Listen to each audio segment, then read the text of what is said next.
বলেন, কিছু বলেন। কি বলবো, আপনি ওটা কি বানাচ্ছেন? তালের পিঠে বানাবো আজকে। কি কি আমরা দিছেন এটা মাখনটা করে নিলাম। ওখানে? কি কি আছে? কি কি এখানে আছে কিছু ওখানে? নাই, শুধু তালের কি বাটার রসটা আছে, আর কিছু আমরা আটা জড়া দিছি। এখানে কেউ কেউ যদি কোনো কিছু দিতে চায়, যে কি বলবো, কালজিরা, চিনি, একটু লবণ হালকা হবে, দিতে আপনাদের কি পারে। কালো জিরা নাই নাকি? খাইলে যেমন কিছু দিবে তেমন করে স্বাদ করবে। তো আমরা কোনো কিছু আইটেম করতে পারিনি, শুধু এটাই।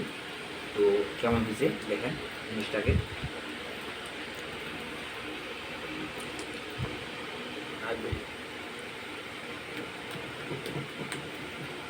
আর কিছু বলবেন?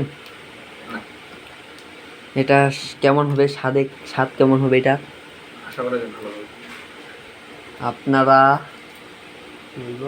কিসে রান্না করবেন? গ্যাস, তেলে। কারেন্ট? মানে বলতে চাচ্ছি গ্যাস, কারেন্ট নাকি অন্য কিছুতে? এটা আঠালো হবে।